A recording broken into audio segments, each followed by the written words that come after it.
Alô, alô, pessoal. Bom dia, boa tarde, boa noite. Eu sou Érico San Juan e este é o Ilustre Podcast, um programa com gente muito ilustrada. E aqui estamos numa nova fase depois de 66 episódios em áudio no canal do Ilustre Podcast. Nós fizemos entrevistas com artistas e jornalistas do Brasil inteiro.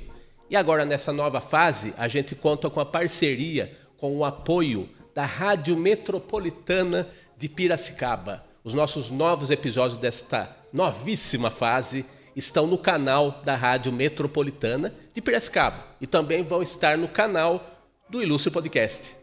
E sem muitas delongas, aliás, sem mais nenhuma delonga, né? Seja que for que signifique essa palavra, né? Vão lá no Google que vocês vão saber. Nós temos aqui mais um ilustrado convidado, um ilustre e ilustrado convidado. Ele é escultor em giz, ele é artista gráfico, ele é animador, ele é um cara que tem muita intimidade com o universo infantil, com os seus livros, com suas obras para crianças, né? Então, depois desse vasto currículo, né, nós vamos dissecar aqui a vida e a obra do Gil Vieira. Palmas. Obrigado. As palmas da nossa gigante equipe, né, dos nossos espectadores aqui do podcast. Seja bem-vindo, Gil Vieira. Claro, obrigado. Para mim é uma honra, Érico. Nossa, muito feliz de estar aqui nesse ilustre programa, nesse ilustre projeto que realmente é importantíssimo para a nossa área. Que bom. Você que o convidado é que torna o projeto ilustre e importante, né? Obrigado. E a cara de pau do apresentador também. Claro. É lógico, tinha que ser, né? Agora, Gil, o negócio é o seguinte, você topa aqui falar da sua vida como artista e a sua arte na sua vida? São coisas que se misturam, são universos que são um só, né? Para alguém que faz arte a vida toda, né? E você tem um diferencial que nós vamos explorar bastante aqui, que é a escultura em giz. Eu considero que o cara que faz escultura já é um herói, porque ele tem uma habilidade manual, uma noção de tridimensionalidade que é espantosa, né? E você faz isso de uma forma ainda mais intrigante, que é em giz. E é aquele giz que a gente via na classe quando a gente tinha aula, quando a gente era pequenininho, a gente era molequinho, né? E você que, inclusive, começou esse tipo de trabalho na escola. Tem até aquela história lá que você vai contar, que você me contou em off, né? Da menina, do giz e tal. Então, como você começou com o giz, com a escultura em giz? Isso se aprende? Você aprendeu sozinho, você é autodidata? Conta a sua história com a escultura em giz pra gente. É como você falou, a vida e a arte, elas se confundem na vida do artista, né? Desde muito cedo eu descobri a arte de uma forma por observação, por vivência, por experimentação.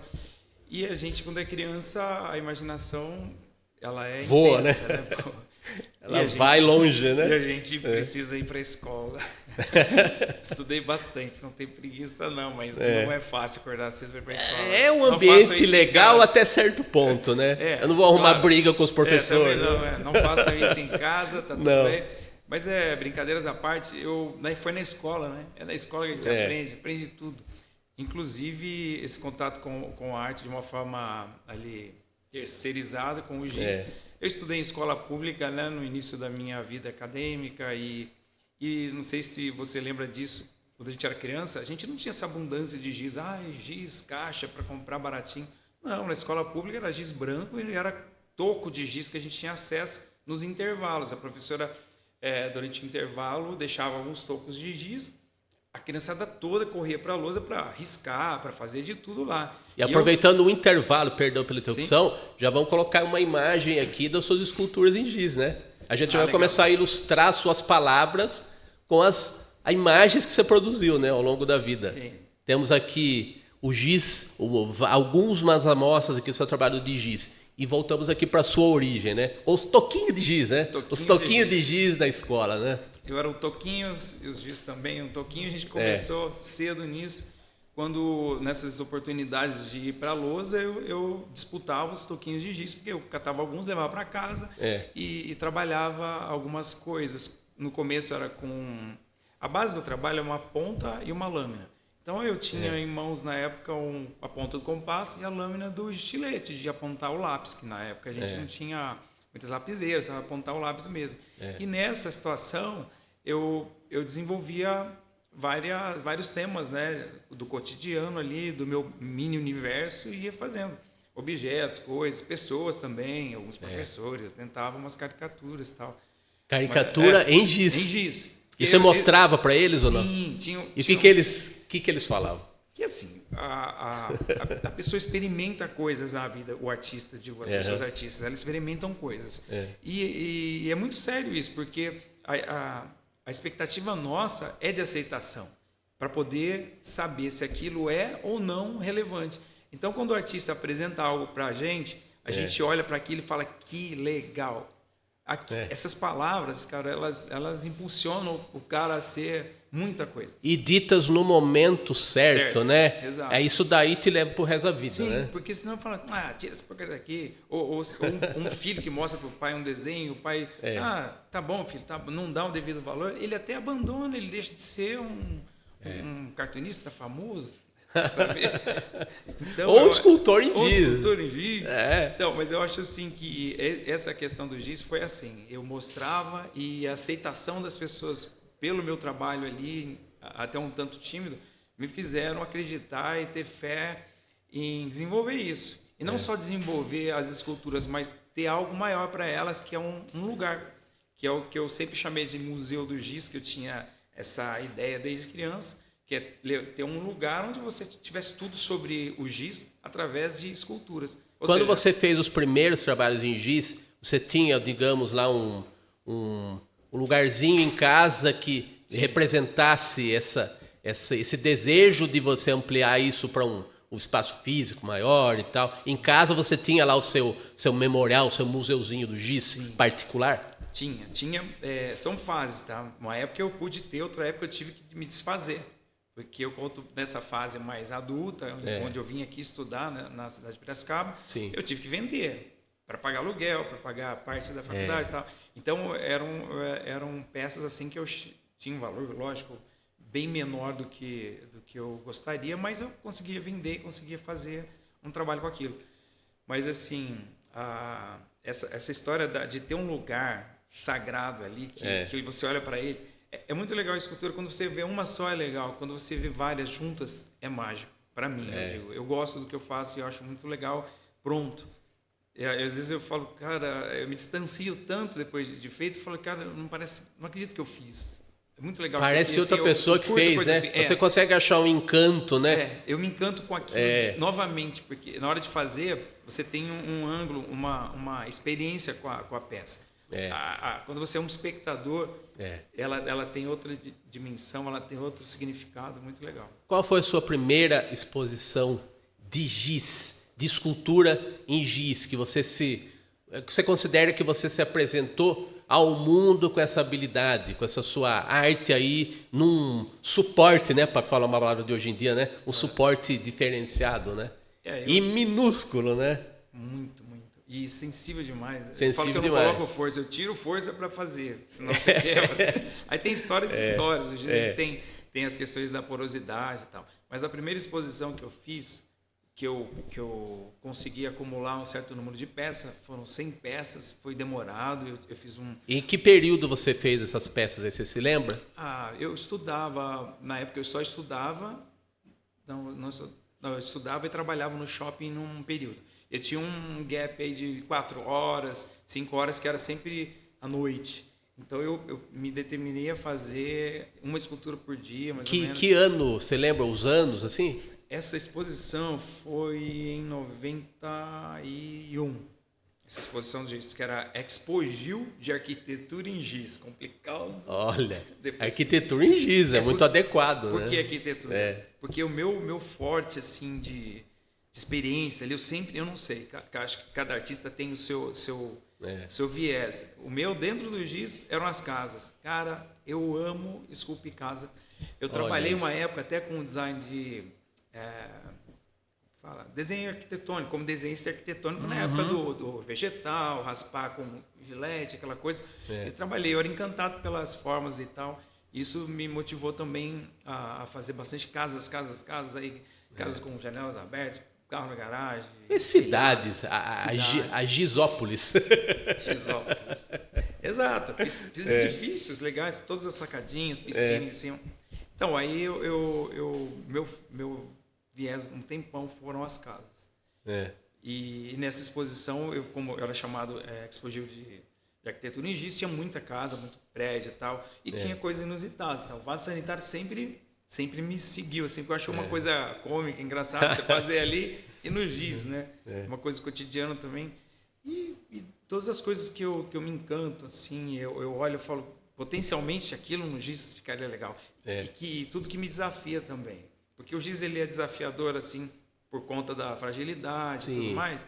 Então eu acabo me desafiando nessa questão de não quebrar, de tentar fazer sem quebrar, de ficar pronto. No passado eu sofria porque eles quebravam e eu não tinha muito o que fazer, tinha que deixar de lado.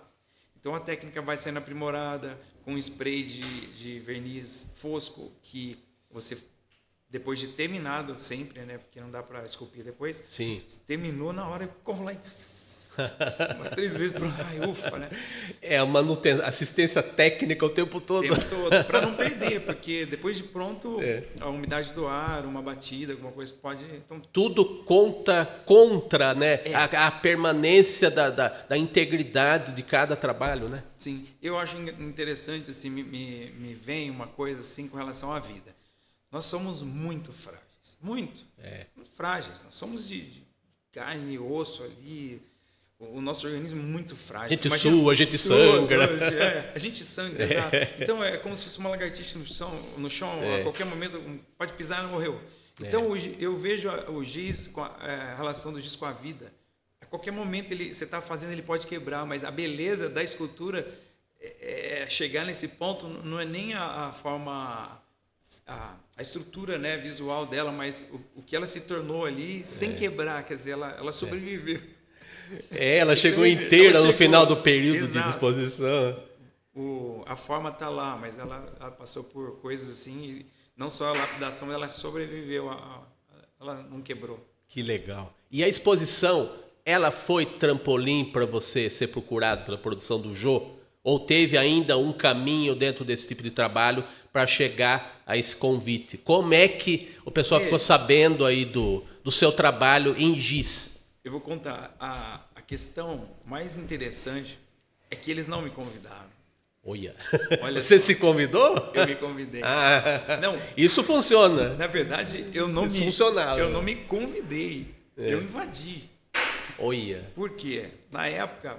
Cara é para ser diferente mesmo, né? Porque assim, ele desafia limites. Eu sempre quis mostrar o que eu fazia. Eu acreditava nas obras e eu falava, cara, a galera tem que ver... Eu preciso mostrar em grande escala, não dá só aqui não. Então, aí foi assim, eu fiz essa exposição grande lá, tal, depois de um tempo, passou-se ali uns 2 anos, tal, e eu vim para Piracicaba estudar.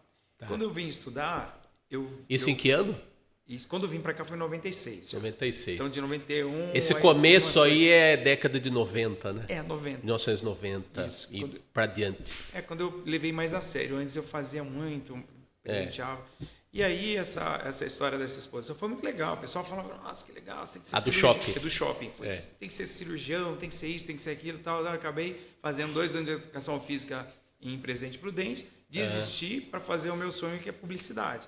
Porque todo criativo, assim, quando é criança, você busca, assim, logicamente, a arte, e depois você fala, cara, eu preciso agora buscar algo que me dê dinheiro no Brasil. Aí o que é próximo? Publicidade, propaganda? Criação. Vou continuar sendo criativo. Criativo. E fui. E aí estudei, terminei, trabalhei, mas nesse período aqui em Piracicaba, eu fiz no Shopping Piracicaba. A exposição. A exposição, que até o tema era muito legal que eu te falei, que era nem sempre quem faz arte na escola vai parar na diretoria.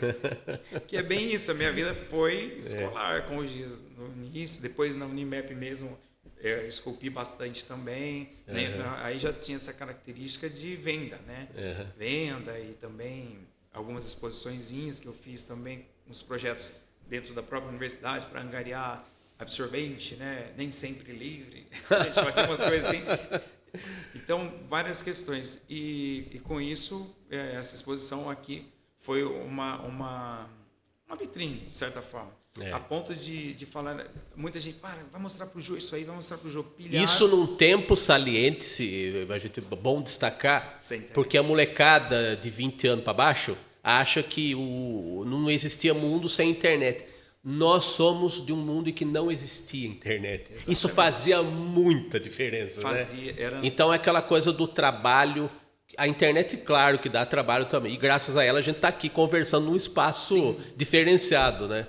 Mas o sentido de batalha pelo próprio trabalho, pelo próprio esforço, eu acho que ele não se modificou com a tecnologia, né? E eu vejo que você tinha esse sentido não só de fazer a arte, mas de você buscar espaços para a sua arte. Eu era o meu próprio produtor, porque, como você mesmo disse, o acesso a qualquer tipo de coisa, serviço, a oportunidade era difícil. Sim. Né? Para você mostrar, eu componho músicas também, para mostrar uma música para um cantor era impossível. E você não trouxe o violão aqui, seu safado. Não... O cara tem 1001 habilidades, nosso ilustre telespectador, e ele esconde. Um dia nós vamos ter que fazer outro episódio, a parte 2, com as suas outras facetas. Tem as gaitas também, tocar junto. Vamos sim. E essa questão da luta e a garra e a busca, é o que você falou. A gente não tinha internet, então era maior assim, o desgaste nosso, né, em busca. Graças a Deus hoje tudo isso, né? Mas a busca era assim, você tinha que correr atrás do seu. E eu fui atrás. Eu tinha um amigo que falou assim, olha... Como eu falei, eu quero ir no Jô. Então, todo mundo sabia que eu queria mostrar para o Jô. Então, eu fiz o quê? Uma estratégia. Eu startei todo mundo em saber que eu queria ir para lá. Então, qualquer oportunidade Você espalhou a notícia. Quero ir no Jô, quero ir no Jô. Para você. E, de repente, surgiu Microlins. Ia levar uma turma. E o professor, um dos professores do Microlins, morava junto comigo na República. E ele falou, é o seguinte, minha turma vai e tal, você pode ir. Isso aqui é o seguinte, você tem que passar por professor de informática. E na época, eu não sabia. E fui embora. Só que eu fui preparado. Levei uma escultura, um castiçal com 3 esculturas. E nas 3 tinha o Jô, eu fiz a caricatura dele, a caneca, a cadeira, numa mesinha. E o outro eu fiz uma casa, bem parecido com essa, que são, como eu falei, meu carro-chefe, coisa que eu gosto de fazer. E levei. Aí, resumindo a história, eu cheguei lá, nossa, aquela coisa, SBT ainda, muito antigo. Lá no Sumaré? Muito antigo. Foi em 96 isso, né? Quando eu fui pro Jô, foi em 96. No estúdio lá que era da TV Tupi, né? Até. Eu não lembro, só sei que era um lugar no Sumaré, era no Sumaré, né? Fora, mas dentro era legal. Aliás, era a Rua Piracicaba o estúdio, não sei se você notou. Não lembro na época. Era Rua Piracicaba. Muita coisa. Cara, que legal. É que eu sou bairrista, então eu sempre vou lembrar desse tipo de detalhe. Mas quando eu vim morar aqui, eu sou de Presidente Prudente. Eu sei. Eu vim morar onde? Isso é corporativismo piracicabano. Sim, mas eu vim... quando eu cheguei aqui, eu morei onde? Na Rua Prudente de Moraes. Tá vendo só? Aí, ó. As coincidências dessa vida. E trabalhei no Museu Prudente de Moraes. Tá vendo? Cicerone lá um tempo. Nada é por acaso. E essa história é assim, né? O Jô, eu levei lá e eu queria mostrar. Como mostrar? Aí ele falava, tem gente aqui de não sei onde, todo intervalinho. Você foi assistir o programa como espectador? Você se inscreveu lá mas fui preparado. como espectador. Exato. Mas com o arsenal lá. Preparado com a escultura. Ele parecia um diabo com um garfo na mão, que era o tridente. Eram 3 esculturas no castiçal. E eu lá, pessoal, só que esse negócio, né? Tal. De repente, chegou numa das vezes, eu falei assim, é agora. Aí ele falou, tem gente não sei daqui. Aí, beleza, falou. Eles deram um break lá. Eu já estava passando um texto lá. Eu falei, intervalinho lá, você atacou, né? Intervalinho. Eu falei, agora eu vou lá. Quando eu fui, lembra do multicabo, que você passa todos os cabos da TV lá? Eu pensei no multicabo, fui pro chão, bati o cotovelo assim no carpete que tinha lá, chacoalhou, a cabeça do Jô caiu. Aí eu falei, agora não dá. deu tudo errado. Isso não foi performático, isso Não. foi um acidente. Caramba. Cara, saí de lá, voltei pro meu lugarzinho, sentei, fiquei triste lá um tempinho. Minha nossa. Aí passou. No último bloco, falei assim, veio um negócio, cara. Falei pra todo mundo que ia estar aqui, tá todo mundo, pô, você esperando. criou uma expectativa na galera. Não tinha internet, né, cara? A gente era meio fofoqueiro. E falava, de repente, falei, eu vou. Veio uma coisa em mim e falou assim, eu vou. Decisão, sabe? Aí como ele começou a falar, gente, tem gente de não sei onde. Do nada, eu levantei da plateia e fiz assim, ó. Ergui o castiçal e fiquei em pé. Pelos poderes de Grayskull. Lembrei na hora. Acho que me inspirou isso. Fiquei assim, fiquei, de repente ele passou por mim. Olha. Aí depois voltou. Tem um rapaz ali com castiçal na mão. O que é isso? Aí vem o boom, né? Em cima ali para falar. Escultura feita em giz, João, é um presente que eu trouxe para você. Aí ele, pega lá, Alex, vai ver. Aí continua fazendo a apresentação, o Alex foi lá buscar, quando o Alex vai guardar, ele fala, não, Alex, traz aqui. Daí que eu consegui uma troca, 11 minutos ali naquela época. 11 minutos então ele estava encerrando? Não, era o começo de um bloco. Começo, tá. Ele apresentava o pessoal da plateia. Depois entrava num convidado. Antes de chamar o convidado, ganhei 11 minutos falando, e ele falando, e o zoom, câmera mostrando as esculturas. Aí pediu, tinha outras na Isso era o tempo de uma entrevista, rapaz. Tempo de uma entrevista. Por isso que eu falo... Tinha 15 minutos na entrevista do Jô. Fui entrevistado. É o que eu queria já. Nossa, que conquistado. Uma vitrinaça, assim, uma vitrine. Não, foi joia. Na volta, saí de lá e falei, nossa, fantástico. Agora me motivou, tal. A galera vinha conversar, assistir você no Jô, porque o Jô na época era muito... Eu me lembro. Um programa bem legal. Me lembro. Todo mundo assistia. E isso, assim, me motivou. Motivou bastante. E depois desse Jô, até surgiu a exposição no shopping daqui, né? Foi depois. E aconteceram várias outras coisas, né? Entrevistas em outros lugares. Numa época bem legal também, aí eu tinha as músicas para apresentar, um monte de composição para entregar. Consegui um esquema de ir no Altas Horas, né? Visitando assim para assistir, mas fui 14 vezes, então eu conheci a produtora, o pessoal lá. Aí rolou até uma música no Altas Horas de 2004, de aniversário do Serginho. Eu pude compor uma música e cantar lá. Aí isso aí tem na rede. O do Jô tá numa fita VHS. Que você não digitalizou? Não consegui ainda, mas eu vou mas verificar. precisa pôr no ar. Hoje em dia, então, um registro aí que você vai... Se está em ordem, se não mofou a fita, que tem essas coisas também. Olha, o negócio é o seguinte, não tem desculpa. Coloque imediatamente isso. Para o bem dos nossos espectadores. Foi muito emocionante essa aí. E do Serginho, a mesma coisa. Eu aproveitei as músicas, mas fiz tudo aquilo e consegui aquela entrevista também para poder falar do giz, aquela que escurece tudo, fica um spot. Foi fantástico também, entreguei para eles. Então, mas assim, ficou muito nesse espectro de, olha que legal. Mas nunca depois daquilo houve uma exposição num espaço nobre, mas que a gente sempre coloca uma expectativa de que se gere uma consequência para o nosso trabalho, né? Uma consequência de continuidade e de rendimentos, né? É que eu considero que eu não estava preparado e o meu projeto de vida com o giz não estava amadurecido. Porque assim, eu não soube. Então foi um momento... Foi legal para mim. Foi um momento legal e nada mais que isso naquele momento. Porque assim, não teve um desdobramento, vamos chamar assim. Mas hoje, como a gente estava conversando, né? Já com a meia-idade, as coisas mudam bastante e a gente desperta. A melhor idade. A melhor idade. A última idade. Eles tentam ajudar a gente, né?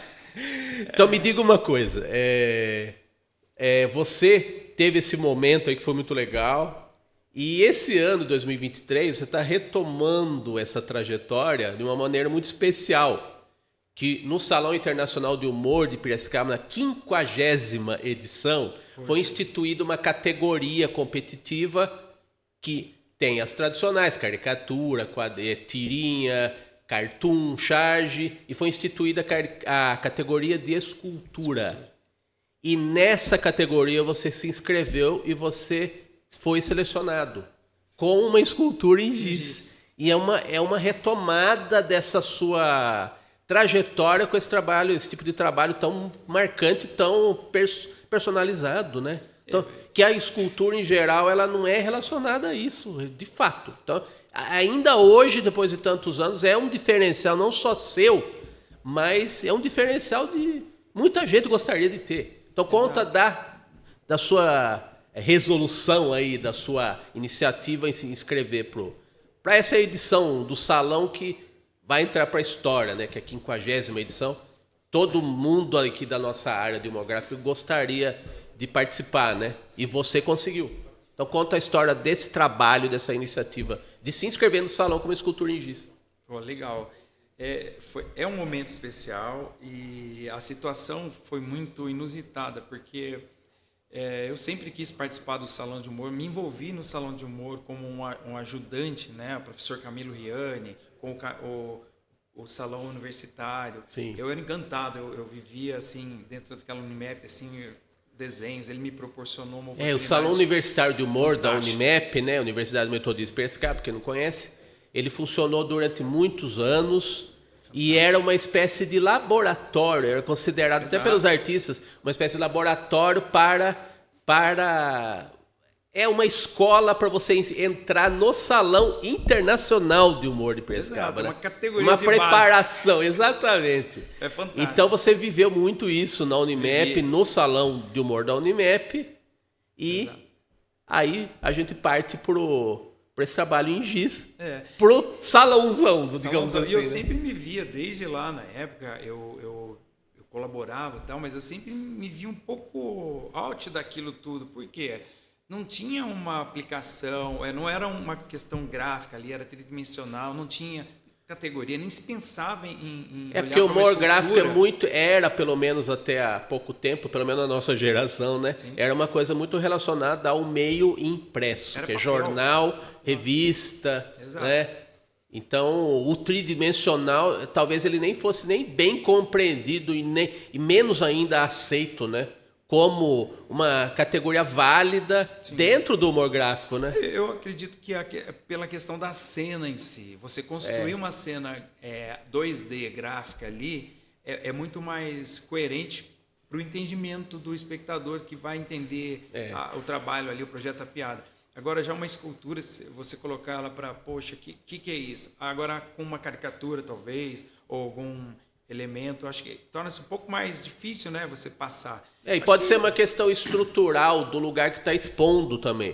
Porque você precisa de um cuidado maior para expor. Exatamente. Muitas vezes no Salão de Humor de Piracicaba existiam as caricaturas, que quando ainda não era uma categoria à parte como escultura, tinha que ter uma redoma de vidro, porque tem gente que vai lá botar o dedinho lá para mexer. Tem um né? trato especial para elas. Assim. As esculturas têm. Eu não sei nem como como elas vão ser expostas, né? Há um cuidado. Há um cuidado. Mas assim, a gente estava falando da sua retomada do giz, agora no Salão de Humor de Piracicaba. Exato. O que aconteceu? A entrada para o Salão de Humor aconteceu como a descoberta de que existia a categoria específica para escultura. Sim. Quando eu fiquei sabendo assim, eu falei, cara, faz tempo que eu não vou à abertura do Salão de Humor e tal. Eu fui fuçar. Quando eu fucei, eu olhei lá, categoria escultura.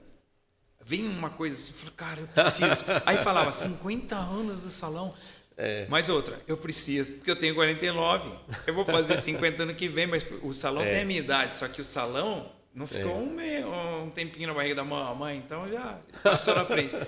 Então, assim, a gente tem a mesma idade. Eu falei, cara, uma questão assim de tem vida tudo mesmo. A ver, né? Eu quero entrar, assim, gostaria muito de entrar, gostaria muito de participar. Eu falei, cara, se eu entrar nessa mostra, já, para mim, tá fantástico. Acabou, não preciso de mais nada. E aconteceu, estou muito feliz. E qual foi o trabalho que você fez, que nós vamos ver agora a partir do final de agosto, né? No Engenho Central, em Piracicaba, né? Bom, eu analisei o que fazer, né? Na verdade, eu não sei, porque eu mandei 3. Eu entrei lá, meu nome como, você viu? É que na lista aparece que você foi selecionado, mas não o trabalho. O que você mais gostou, que você acha que vai... Quando essa entrevista for pro ar, ela vai estar há pouco tempo de a gente saber isso, né? E, claro, muita gente vai ver depois no YouTube essa entrevista, né? E já vão saber, né? Mas qual trabalho, no momento que nós estamos gravando aqui, que nós não sabemos, qual o trabalho que você gostou mais de ter enviado? Eu gostei, eu fiz uma caricatura, não sei se eu posso falar agora. À vontade. Porque já, Rita Lee, à vontade. A Rita Lee é uma figura assim, tem muito significado para a cidade também, além de ter um significado amplo, né? Aliás, ela também é uma das figuras mais caricaturadas em salões de humor, né? Tem o Tim Maia, a Rita Lee. Tim Maia tem. Além de você fazer um trabalho num suporte de giz, você ainda arriscou desenhar uma pessoa que já foi muito desenhada. Então é até difícil estabelecer um diferencial dentro de uma personalidade tão retratada, sabe? Tão caricaturada, né? Mas eu pensei coisas parecidas. Por exemplo, eu falei, cara, eu vou fazer uma coisa, um autorretrato? Não. Eu vou fazer uma expressão tridimensional da Rita Lee dentro do meu universo, que é o giz. Sim, sim. Que tem N limitações, que tem formas de abordagem das expressões que você pode criar, né, nesse substrato. Então, tá lá, a minha Rita Lee, né? Minha colaboração de Rita Lee para as N Rita Lees que tem por aí. E também eu ousei um pouco tentar uma situação de semelhança, né? Porque aquela questão lá do submergível foi bem de última hora. Aí eu tentei algo do tipo, né? Porque aquilo parece tudo, né? A gente vê lá, ele parece um final de né? Parece uma pasta de dente ali e tal. E eu peguei e brinquei com uma escova de dente, brinquei com a forma dele em si, né?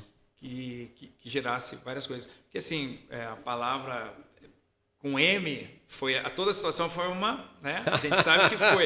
Então, quando aquilo já aparece, então a gente não perde a oportunidade. E a outra questão, sempre como eu falei, eu coloquei uma expressão, talvez não tenha uma relação direta, vamos falar assim, visivelmente com o humor. Tá. Mas ela está dentro de uma expressão, dentro de uma categoria, né?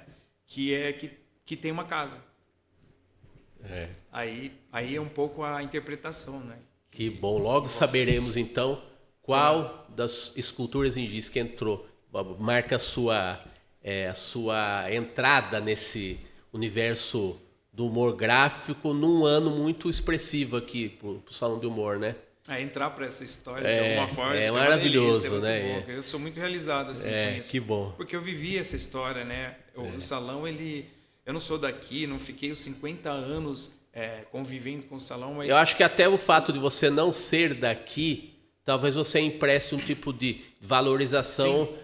O distanciamento gera uma valorização diferente daqui. Eu, por exemplo, eu sou de Piracicaba, fui também um dos selecionados esse ano, também pensando nessa coisa de pertencer a um ano especial do salão, mas de alguma maneira a gente parece que é de casa, e quando a gente é muito íntimo da coisa, parece que a gente não valoriza da maneira que você valoriza, não sendo do lugar, né? É diferente. O nativo valoriza de uma maneira diferente do cara que tem o distanciamento, né? É a mesma coisa você falar de um paraíso tropical onde você diz assim, você mora numa praia, por exemplo, que todo mundo deseja, aí tem aquela frase assim, eu moro onde você passa as férias. Isso é forte. Então, eu acho assim, eu fico maravilhado, mas você vive a maravilha, né? Que estar num lugar, talvez, você diz a sua expectativa, assim, esse distanciamento gere algo diferente, mas a gente valoriza isso aqui, sempre valorizou e é o que... O salão nos valoriza, né? Nos dá um propósito. Muito Porque bom. o cartunista, o artista, seja gráfico, tridimensional, a gente conhece vários aí, eu não vejo a hora de encontrar alguns dos que eu já conheço na abertura, que eu quero participar também. É isso. Eles ganham um propósito ali, eles ganham uma dignidade, eles ganham um hall da fama fantástico. Senão seríamos trabalhadores. Você quer estar no pódio, hein, malandrão? Não, mas seríamos freelancers da vida aí, fazendo trabalhos para publicidade, jornais, revistas. Mas aqui a gente ganha um outro significado. Acho legal. Maravilha. A gente já deu para notar. Quem não notou, não sei o que está fazendo, acho que está vendo outra coisa no YouTube, né? Enfim, sempre que a gente pensa em artista, pelo menos eu penso isso, tem uma coisa, vem aquela palavrinha que é tão da moda, que é o lúdico, né? O giz, a gente nota isso, é o trabalho de giz. E uma coisa que remete muito à palavra lúdico é a literatura infantil. Então a gente já vai começar na reta final da entrevista aqui, a gente vai mostrar os seus trabalhos, os seus projetos nessa área infantil. Então aqui já temos a primeira capa de uma das suas obras aí, então conta dela pra gente, né? E também tem outra em seguida, né? Que a gente vai falar de uma por uma, né? Uhum. Então conta dessa primeira aqui que a gente escolheu, os primeiros tripulantes do balão de ar quente. Já é um trabalho aí da sua safra infantil. Conta aí pra gente. A gente volta a dizer que é muito importante o que a gente ouve e as experiências, contato com coisas e experiências que a gente tem na vida. Os livros e as criações são expressões, obviamente, artísticas que vêm daquela história que eu falei de ser o MacGyver desde criança, de ser criativo, inventar as coisas e você projeta isso em alguns, vamos chamar de elementos, produtos, né? E o livro, eu acho assim, é uma maneira de você multiplicar ideias, né? E talvez até criar expectativas. Como que você chegou nesse trabalho aqui em especial? Exatamente com uma oportunidade que eu tive com um balonista fantástico chamado Aquilino Gimenez. Olha isso. Ele é um cara fantástico, assim. Ele é um balonista que ele vai além disso. Ele te passa a experiência do balonismo de outra maneira quando você vai com ele. E eu tive a oportunidade quando eu trabalhei em agências de publicidade em Campinas e clientes grandes, marcas grandes, fizeram a escolha, é lógico, incentivada, como uma mídia a velha e boa cara de pau do Gil. Falei, gente, balão é uma mídia fantástica, porque eu acreditava no balão, porque assim, cara, quem não vê um balão que passa no céu? E a marca da pessoa lá, beleza. E aí eu ia junto, acompanhava, né, o trabalho do cliente, trabalhava, e voei umas vezes aí com o Aquilino. E toda a história que ele contava, as situações e tal, o jeito, o mecanismo e tudo, cara, o conceito do balonismo, eu fiquei alucinado, fantástico, achava fantástico. E me motivou a experiência do voo me incentivou a criar uma experiência para as crianças terem uma ideia disso. Tanto é que no final você coloca as 3 coisas que você gostaria de ver de cima de um balão e colhe sua foto aqui num balão, pendurado num balão. Eu tenho em PDF, eu te passo. Sim. Então, essa história é verdadeira. Os primeiros tripulantes do balão de ar quente não foram humanos, né? Foram esses 3 animaizinhos. Olha que é um pato, um galo e uma ovelha. Então, eles são os heróis aí do balonismo, né? Heróis do balonismo. Não só mascotes e heróis. Eu, na verdade, eu criei em cima desses animais personagens que passaram por uma situação, resumidamente, de ver de um ângulo a vida que eles levavam. E é um trabalho que também, de alguma maneira, tem uma credibilidade até maior, até documental, porque você está falando de um universo que você vivenciou, que você se informou, né? É todo inspirado. Então é uma fantasia baseada em fatos reais.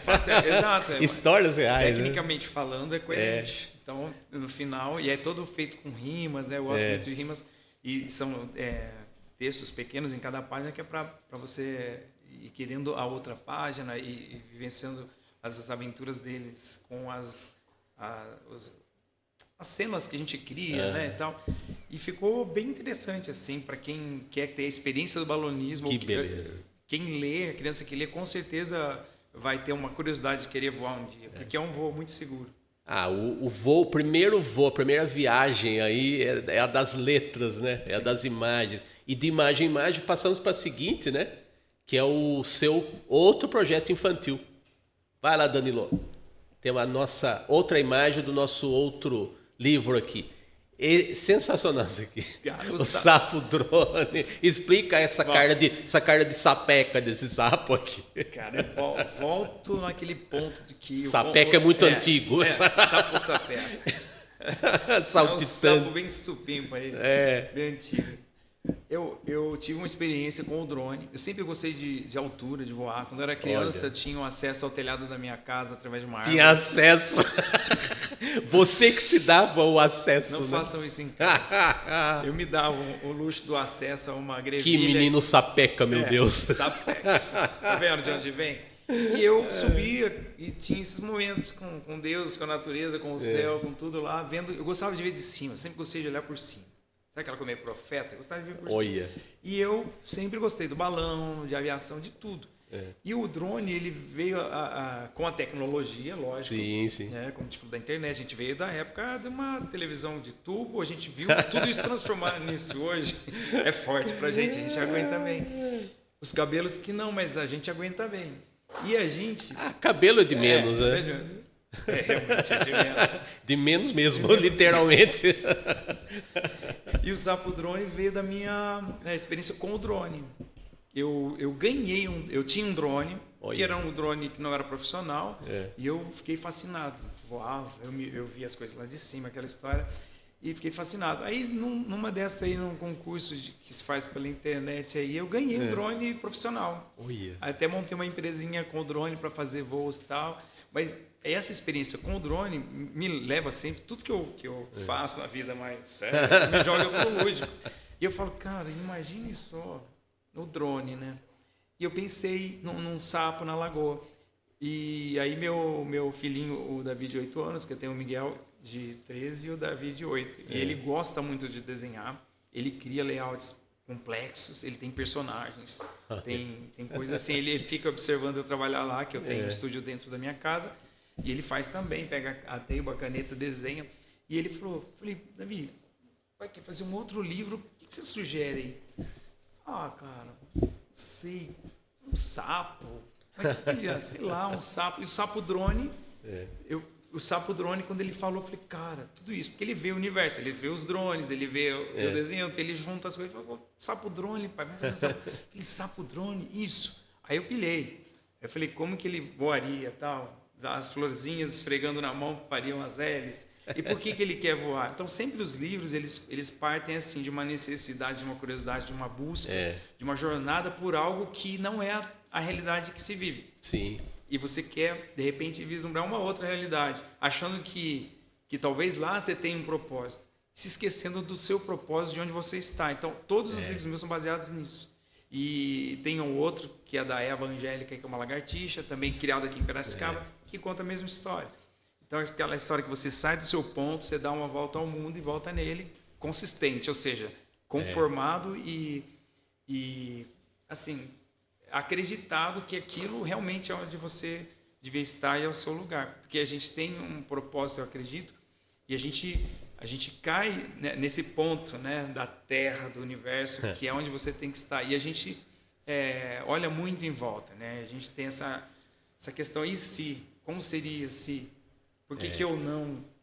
Mas, de repente, você esquece que se você sair do seu lugar, ele vai ser vazio, ele vai estar vago, ele vai ser um lugar vazio que vai fazer falta para o mecanismo em volta dele, em grande escala, talvez até para o universo, né? Se a gente pensar bem maior.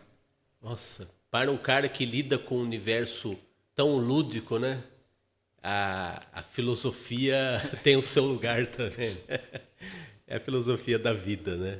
E para eu não me estender em filosofias, que as minhas são muito baratas, não são tão profundas quanto as suas, né? A gente já vai chegando na reta final do nosso papo, podia se estender por horas, mas eu já falei que nós vamos fazer uma parte 2, com a sua parte musical, que você omitiu aqui vergonhosamente dos nossos ilustres espectadores, mas vai ter uma parte 2. Esse bacana. Aqui é a nossa sua rede social, né? Sim, no Instagram, gilvieira.creative. GILVIEIRA.creative. É isso. Esse é o canal que as pessoas podem te achar, né, com mais facilidade, né? Ele é um canal que ele tem um pouco da parte de criação publicitária e tal, né? Mas eu estou ampliando um pouco agora com um trabalho artístico também. E só voltando ao GIS, um pouco, desculpa, né?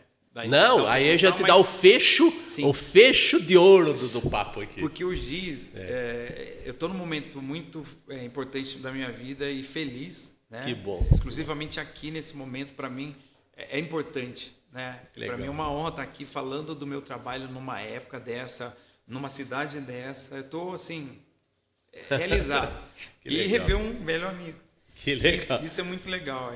E o GIS, eu quero dizer que com essa meia-idade faz com que eu agora tenha esse start para poder, claro, com o impulso do Salão do Moro, de estar na mostra, isso me motivou muito a retomar meu projeto, que é o Memorial do GIS, que é um lugar onde as pessoas vão entrar e conhecer muitas esculturas expostas com temas específicos, porque o GIS ele é um patrimônio histórico da humanidade.